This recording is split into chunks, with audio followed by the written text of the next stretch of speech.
All right, so next up we've got Andrew, I think it's Andrew Kelley.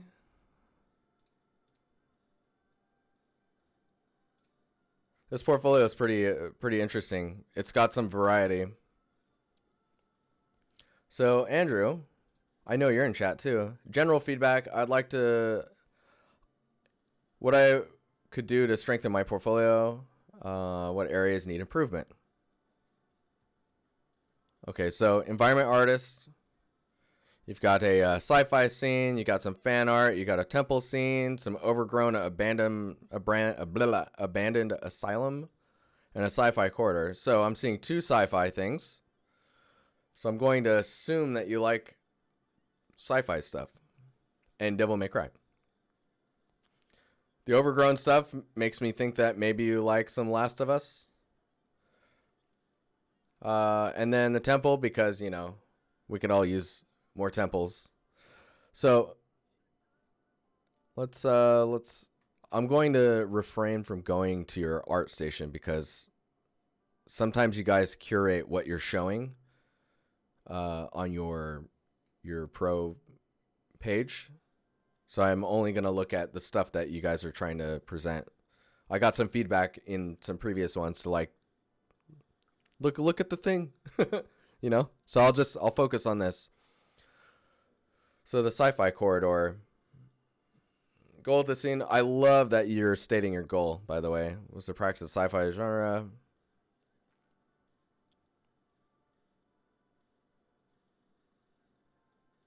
I think the biggest downside with this is I probably can't see. Hang on, I'm just going to scroll to the bottom here. Yeah, I don't get to see how old this is. Nice. Trim sheets. So I think the weld, maybe it's small enough in the scene that it looks okay, but that weld feels really strange. You can do a pretty nice weld in Substance Painter.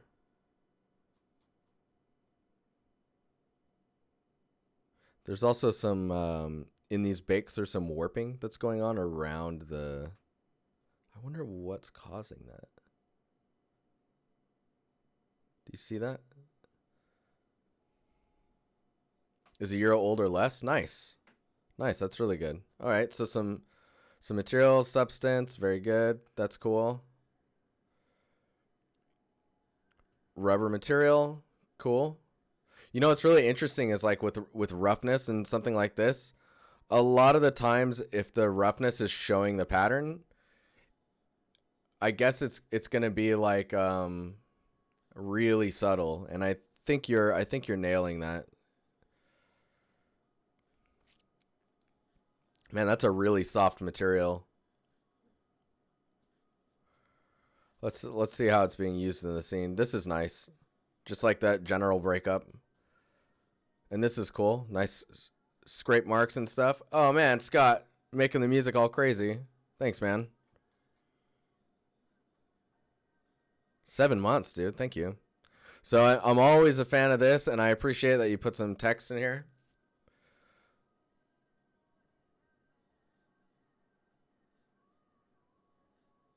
Yeah, I love seeing like how this is like showing me how you think.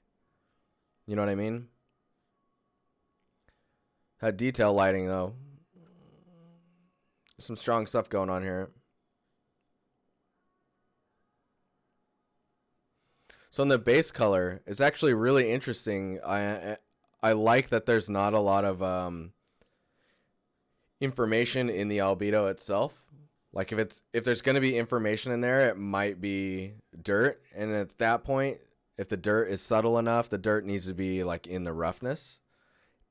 And you're already getting enough small details in like that breakup that I don't think you need more. The spacing of these like decals, I would be careful with like how close it gets. See how uneven this is, where it's wide here and then really narrow there. And then integrating like some type of pattern or design to help me understand that these are connected. Like even if it was this type of shape, smaller around where these are kind of inset into the surface, that would help a lot. Lights look good. Like this area right here is actually quite interesting. Yeah, just make sure that you're connecting the elements in a way where I can go, oh, okay, that's how that's connected to the wall. Versus like these kind of feel like they're just pushed into it.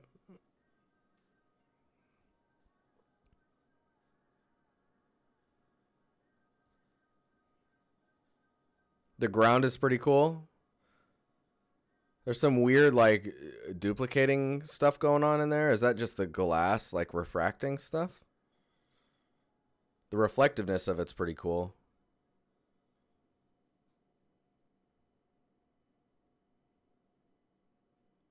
I would say for the stuff down there, it might be interesting to have it a bit darker down there with a few lights that kind of give you the shapes. Just so that it doesn't draw your attention away from, because like it's quite busy, right? And then if you can take something to the ceiling to break the pattern up, like if it's like maybe one hatch, that would be good. But I mean, these are just kind of design choices that I think could help. This text here is pretty cool. It feels like it's really stretched. If you think about it from like a usability standpoint, when you have a decal like this or text that needs to be read, think about it how it would be in real life, right? So if that's placed on the side there, I'm walking by it, right? I'm maybe even closer than this. So for me to read it, I have to look up and then read down. So this decal would probably be more like this big. You know what I mean? Because you want to be able to read it at a glance immediately.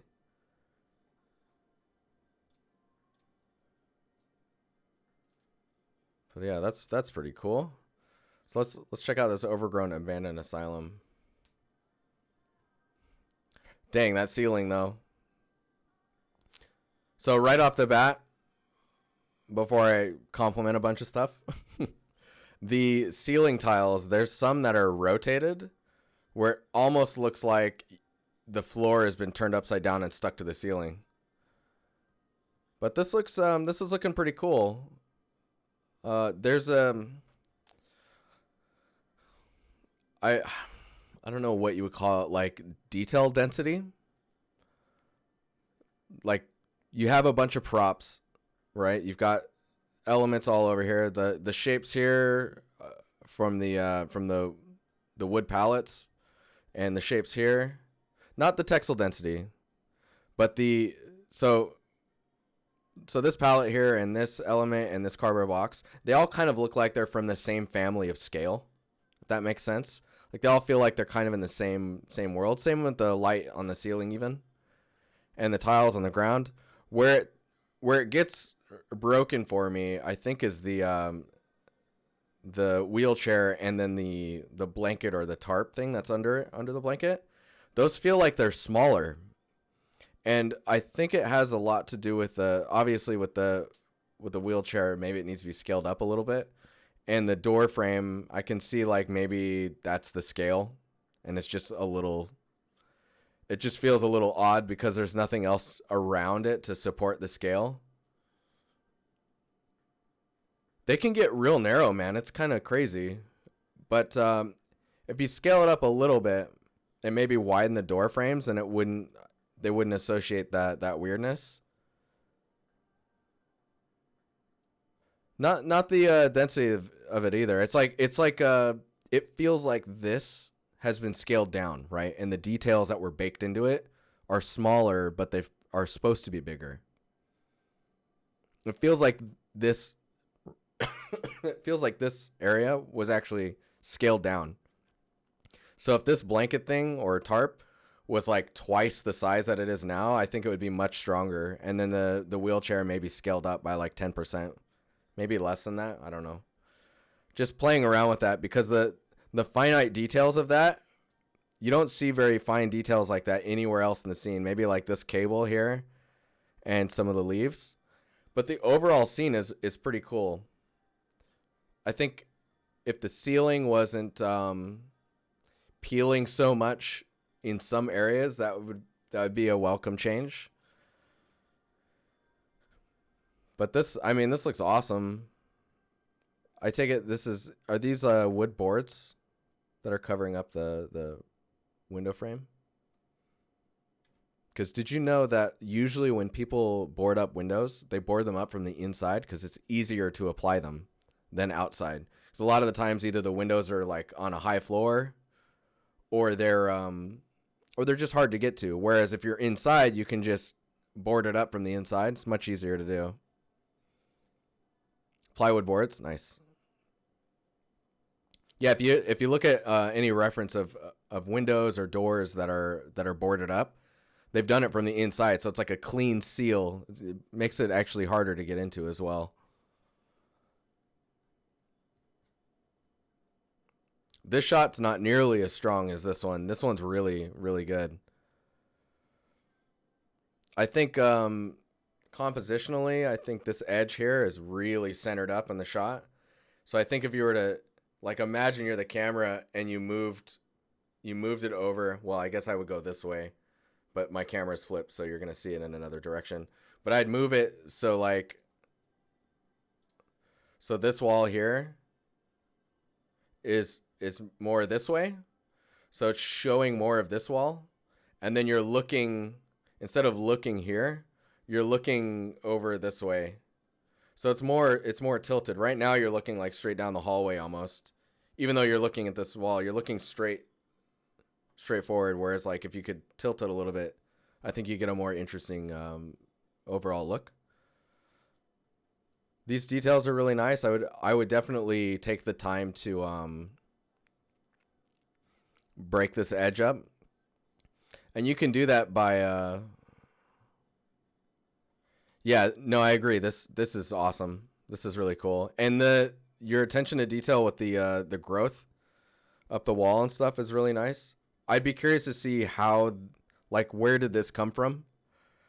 Because it needs, like, I guess it's coming from the ground right there, right? But I think if you were to attach it to this a little bit and then make this taller, then it would explain, like, it's like starting to bleed in and take over the room. But what was I going to show you? This edge here.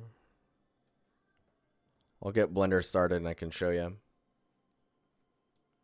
Are you guys liking the longer portfolio reviews?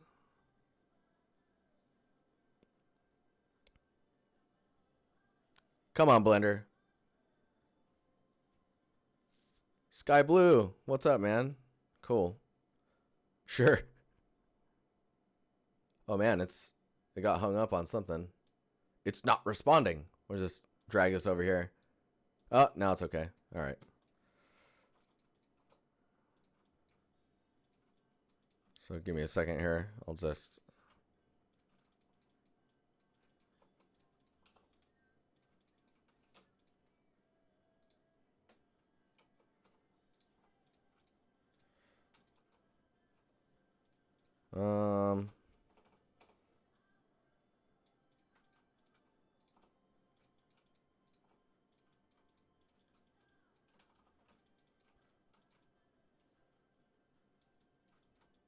I'm just going to do something horrible really fast. I'm sorry.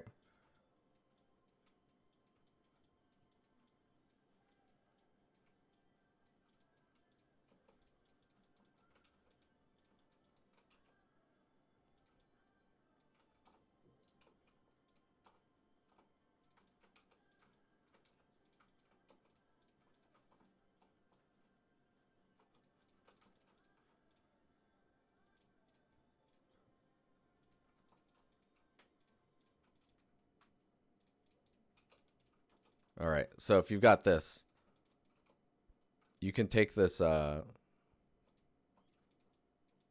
this seems a little tedious, but I haven't tried to do this in Blender yet, so I'm just going to separate this off. So if we hide that, you could take these and inset them. You could take this loop. Oop.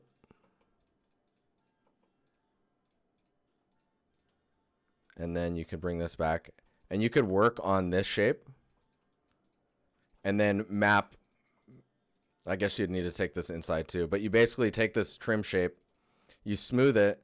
And you have your... I'll just fake it here real quick.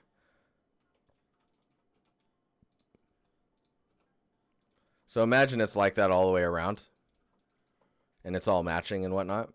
So you can take this, if it's all smooth, you can UV this like a strip, and you can put some like broken up normal edge, and then alpha cut out the outside edges of it on both sides. And if that material kind of matches the inside here, you're immediately going to like get away from this hard edge. Even though the edge is hard, the normal and the alpha cutout will just kind of make it angular. So if I grab this and paste this here, you'll basically start getting,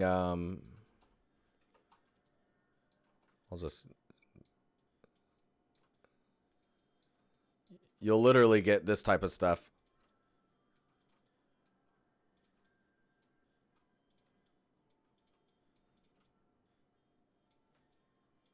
And that's just an alpha cutout. It's super old school. Super, super old school way of doing it. Works really well, though. And you can see, like, you can see how much of a difference that'll make. And you could go more extreme with that type of shape pattern. Like, if you really, like, break up that edge. That's just alpha, right? And the material that's in the alpha could just be the same material, just tiled. But that'll work wonders for like getting away from the really hard edges. Oh, that's cool. Yeah, this is all really nice. I think having more of this fanning out here would be really cool. Like if you just had this kind of trying to, you get a few of the longer ones and it's starting to climb up there. This I would totally like climb up those beams. And depending on how old these are, you could do a few branches that you could just manually place, or vines that just kind of go through and like fake the, that'd go a long ways. Oh, cool. Yeah, this stuff's awesome though. I think you're missing out a little bit on the transmission here, or the transmissive maps. So essentially what you're seeing is the light's kind of coming through here, right? But that map should be dictating where it's thicker and where it's not thicker, so where light will pass through less. And you would expect to see some like little stem type veins in here. They could be pretty subtle. And I mean, you could blur them a little bit as well.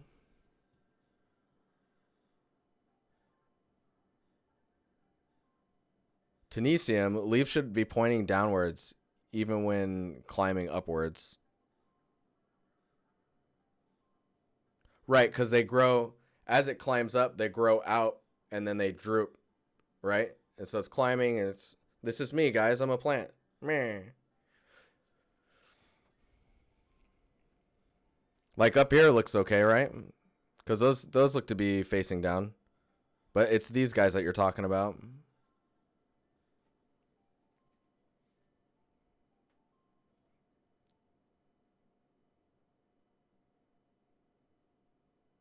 Yeah, this is cool though.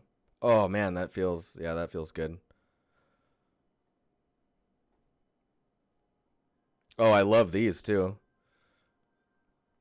Yeah, so see right here, the ground was getting a little too evenly broken up. And when you added a few props right here, like pay attention to the right there. That pile, that broke it up enough that the ground no longer looked like it was all very similar. But you have the problem on the ceiling. I think maybe expanding on the support beams would help a little bit.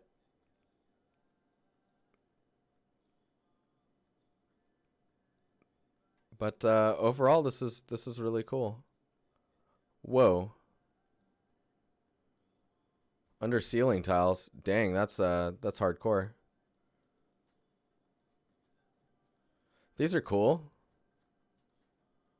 Oh, nice.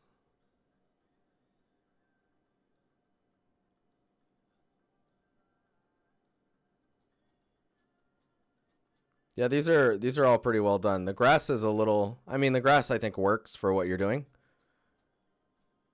Ooh. This one, this one's a little weak to me. Like it feels like it's missing a normal to support the height map.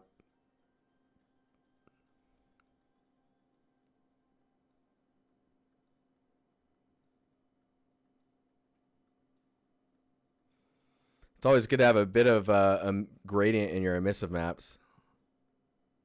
Oh yeah, light tube.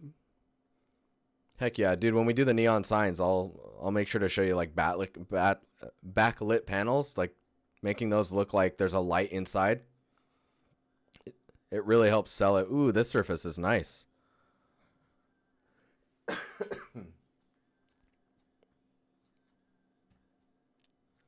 Dang, there are so many things in here. I would actually, oh, that's cool. I would actually maybe narrow down the quality, the size of the material balls to maybe like a collection of 6 with like with the sheet behind it like angled or something, just so that they don't take up as much space, because it's a lot of scrolling. Like I don't think I need to see that. This is a pretty interesting prop because I'm looking at it and the roughness is pretty uniform, you can see. And I think taking elements that are metal and making them fully white is going to be important. And then where there's specks of dirt and whatnot, you just make those black. You want to get that material separation, and right now nothing on here really feels like it's really metal. Because once you have that separation, you can really see like what's metal and what's plastic and what's rubber. And getting that separation is really going to make the asset pop. And don't be afraid of detail normals.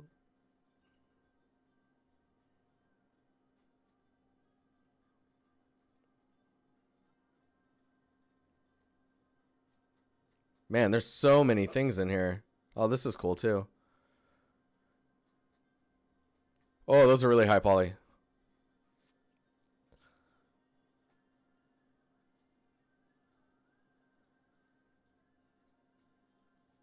I guess those are the high poly bags. I don't know. Oh, these are the high poly bags.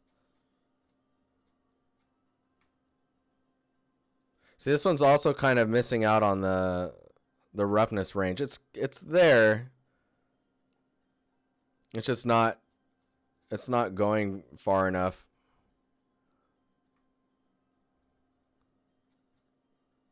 Oh, this is cool to see kind of how you're breaking that down. Nice, nice. Maybe getting a little bit more curve on these in some of them. Maybe like another version where it's a little bit more like up would be good. Oh man, hardcore. Dude, there are so many images in here. So I think when someone's doing a portfolio review, I think they would have stopped scrolling by now. So just keep that in mind when you're trying to figure out what you want to show them. Yeah, see how big it feels here? I guess that's a newspaper, so it is kind of small. The chair does look thin. That's what I was talking about earlier. Width-wise, though, they are quite thin. And it's because they collapse down like an accordion. They squish. So naturally, they are quite thin. That's nice, though. So I do need to move on. We kind of got caught up in here. I did look at all of these, and I'll just post this in chat so people can look at it. I think with this trim texture steady, I wouldn't even call this a steady, because you ended up making an environment while learning the trim stuff, right? So you can say in here, like, this is what I learned while I was trying to do the thing, right? Or like the goal was to learn and understand trim textures. That way, this is no longer a steady and it's actually a scene, because this is a scene.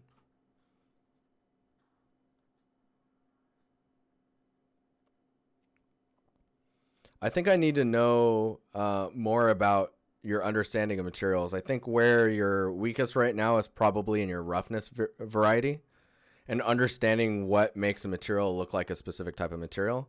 If you can get that, you're going to be in a good spot. Like if you can get like, okay, this is metal and this is glass and this is plastic and this is rubber. Like every asset should have, I don't know, three three distinct roughness differences. If it's like an asset that's got different materials on it, try to shoot for three different materials.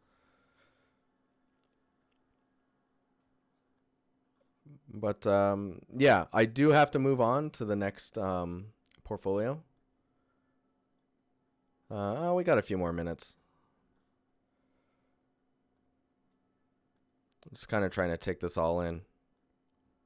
Those steps feel a little thin. I think if you could build like some more, let's scroll up here and we can look at it. If you could build a little bit more width to the supports there, or make like a really strong support on the, you can kind of see where they're connecting.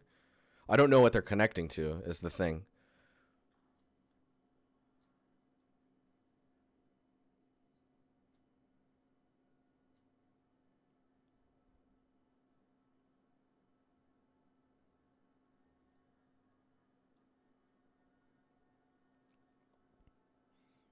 So you can see like this support beam here and this one here. While they do explain kind of how the stairs are being held up, it's not very sci-fi. Like, given the quality of the technology here, you probably just need like a support down the back, like a backbone to the stairs that's really holding them up. And maybe experiment with removing the railing on one side so the railing is just against the wall. It really opens it up. Oh man, these are so cool.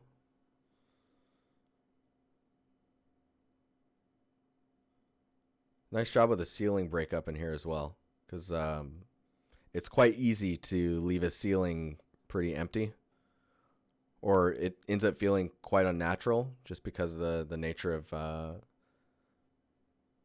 how ceilings actually get covered up. And in places like this, you would expect like seeing piping and stuff like that. And a lot of people early on in their 3D careers leave that pretty blank, or like add like one or two panels to kind of break up the top, when it should just be like large breakup pieces like these pipes.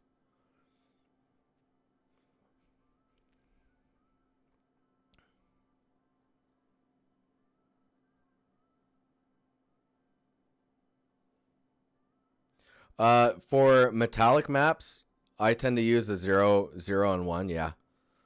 Because like when a texture mips, if there's any gray values in there, it instantly becomes not metallic the moment it mips down. I wonder if there's a good way to show that in here. Let's see if I can.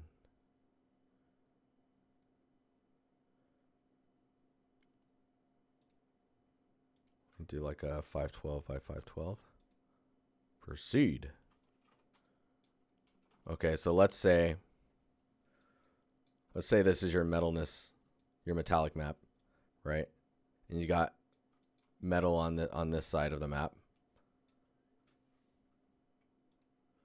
Now if I take this, oh my god. Relics, do it, man. Thank you for the resub, man. So if I shrink this down, right? This is what happens when it mips. You get a lower res version, and I need to change that. So you can see that's pretty sharp still. I mean, mipping is it's not as easy as this, and I'm kind of like simplifying the whole process. But what is going on here? But if you take like, if there's gray values in here, when it mips down, it really like, oh man, this is not working. My example is failing. Because this will probably actually sharpen. Yeah, because mipping is different. Mipping does something completely different. Yeah, it's averaging. So this is not, we get it. Good, because that's not working. And now I'm getting all flustered. My gosh. Look how red I got. How embarrassing.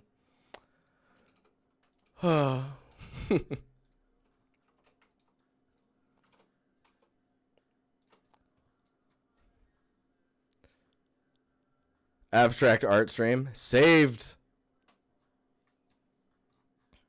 This is cool though, man, and good job breaking this down. It's nice to see the high poly as well. Like for some people that are trying to understand trim sheets. Trim sheets are just like segments that are tiling left to right. That's all they are. So then you can take your UVs and you can map it to that piece, and then you can just stretch that geometry and keep stretching the UVs. Shape and splatter paint stream. Dude, that sounds awesome. And I always love these types of breakdowns. But all right, on to the next portfolio. I will be right back.